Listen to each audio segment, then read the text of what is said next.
Yo, what is going on, guys? Winner Kills here, and welcome to a brand new locals feature match. Here we are in round one for the week. Hopefully you guys are going to enjoy. We've got branded Tri-Brigade on the left, which is a very interesting and competitive deck that's being played a lot right now. A lot of branded decks coming out of the woodwork. And speaking of branded decks, we have branded Adventurer Blue Eyes on the right. Yeah, so going to be a pretty interesting matchup here. Excited for you guys to see this one. And there will be a top 4 and a finals match this week as well. We ended up doing a top cut for a playmat, which Konami sent our OTS store. And yeah, it was the Albass Strike playmat. So there was a bit of a top cut playoff. And with that, a little extra content. So be on the lookout for that later in the week. But our branded Tri-Brigade player did not open up Super Stellar here. You know, the Nerval into Almirage, that getting hit with an Ash, obviously the sign of a very weak opening, and Ash just able to completely shut it down, and we're going to see him set 2 and pass as he reads Branded Fusion, a card taking over the game currently. Let's take a look at the poll results. I asked you guys who you thought was going to take the L in round 1, and as I'm doing the commentary here, just under 300 votes, and 57% going to the Branded Adventurer Blue Eyes deck. So let's see if you guys are correct. Not looking so good so far, but you know, it's only just begun. So Branded Fusion will resolve, dumping Blue Eyes a White Dragon. That's right. And Fallen of Albaz to go for Albion. And obviously this can help him get into a Mirror Jade if he so decides to. But we are going to see a Bell on the Albion, since it does return things from the deck, or from the grave to the deck rather. Is a valuable target to go ahead and Bell. And let's see if he has any other plays here. Again, this is a deck that I have seen very, very little of. It's something my friend Johnny cooked up on his own. And very, very interesting deck. So we're going to see him normal summon the Whitestone, a Legend. I believe that's what it's called. Or Ancient Stone of Legend. And just attack over Almirage and then swing in with the Albion. Do a little bit of damage here, and we'll see him pass turn. So looks like I'm gonna have another copy of Branded Fusion as well. Not super optimal. We'll see if our Tri-Brigade player can make some sort of a comeback here. Having literally any name at this point would be extremely helpful. I mean, at this point, he's gonna need a Fractal. A Fractal would be very, very helpful. And I believe the stone, when it's in the grave during the end phase, you can special summon out a Blue Eyes monster, I believe, from the deck. But it looks like our Tri-Brigade branded player not opening up super well here. Very, very unfortunate. I think this is like one of his first times playing the deck too. So we're still relatively new to the deck. We're going to see him link off that stone into Relinquished Anima. And it looks like it's going to force out an Imperm here, as he doesn't want to give his opponent that monster. Since they are in the same column, not playing around Anima, SMH. I mean, I don't blame him, to be honest, but we'll see what the play from here is going to be. We're going to see him just go Battle Phase. I think Albion is only on Summon?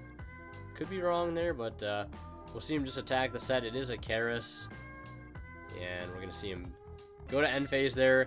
Stone activating to summon Blue Eyes Jet Dragon. This is basically what kind of makes the deck go around. While it's on the board, it says other cards you control cannot be destroyed by card effects. Yeah, kind of insane. And I think if it battles, it can bounce a card the opponent controls, target a card the opponent controls, and bounce it. And anytime a card I think he controls is destroyed by battle or card effect, it can just special summon itself from the hand or graveyard. Kind of a nice card, honestly. And you'll see a little bit more synergy with it later on here. We're going to see our Tri-Brigade player go first here in game 2.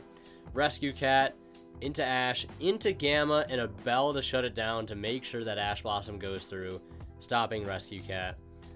One of the best cards in Tri-Brigade. I mean, summon out Kit, summon out Nerval, and just go to town. We're going to see our branded Tri-Brigade player, though, have the crucial extender here in the form of Karas, pitching Tri-Brigade Mercurier, new out of the Albaz Strike structure, See him activate the effective Karas to banish, to summon. And we're going to see him banish the Mercurier, which does have an effect when it's banished. Which I cannot remember offhand what exactly its effect is. But we'll see what he's going to go for here. Only having 2 names to banish is kind of rough.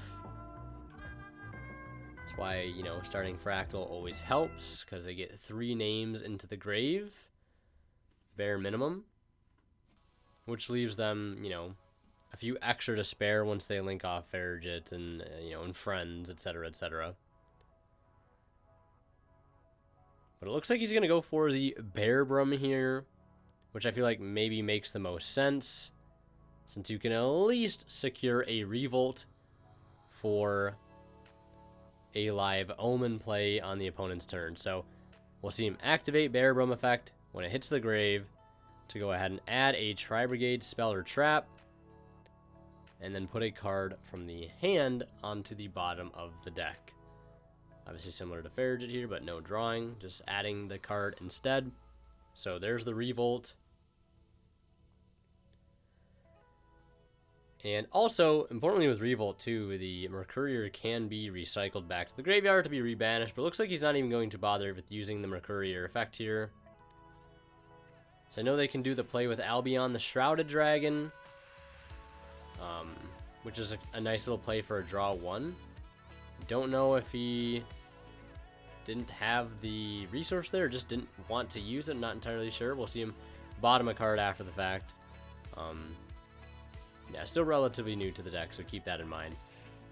We'll see him pass turn there, and he will have a D barrier to counter the Branded Fusion, which is rather strong. Very, very solid card. D barrier, I mean, as a Sword Soul player myself, D barrier is like such an unfair card, I gotta say. Like, that card is absolutely insane. And it sucks because the only counterplay in certain decks is like seeing something like Red Reboot. And if you're playing any sort of pure deck, like, it's just so unfair. Because I feel like a lot of decks nowadays are just engines, and I'm not personally a huge fan of that. And I believe Cali Effect made a video on that a little while back, and I really liked it. But, I mean, to each their own, I guess. But, yeah, D-Barrier is just a card that absolutely punishes just any sort of pure playstyle strategy. Speedroid Synchro, Sword Soul Synchro, Branded Decks Fusion just, you know, ends the game, turn skip entirely. Kind of a wild card. But either way, I mean, I don't want to, I'm not trying to say like it needs to be banned or something. It just feels like it's a really, really good card right now, almost like a little too good. But regardless here, we'll see our Blue Eyes, in quote, player here. Normal summon a Mono Awado, which is a card most of us are probably used to seeing in True Draco back in the day. And then Pot of Prosperity into Rite of Eremacir. That'll give him the token, give him Fateful, and Griffin Rider for follow-up. Now, the interesting interaction here with the Mono Awado and the Brave stuff, which I think is really cool, actually. Not if you're on the receiving end, but really cool otherwise, is that, you know, the restriction that Rite has basically says, you know, normal summon monsters cannot activate their effects. And a Mono Iwato is normal summoned. Its effect that triggers in the end phase cannot be activated. It is an activated effect to return itself to the hand, like, you know, most spirit monsters. So it is technically floodgating both opponents right now, but normally you have Brave Engine set up alongside this, and then it's like Majesty's Fiend plus an Omni Negate, which is kind of insane. Either way, end phase here, it looks like before leaving main phase, I think we're going to go ahead and see him go to Shureg here. I don't think this is happening in the end phase based on what we're going to see next. And that's going to trigger Fateful too, which I find like kind of insane that Fateful triggers off of any normal summon or special summon. Doesn't even have to be your own. Yeah, and this is, you know, my context clue for is how that was not in the end phase.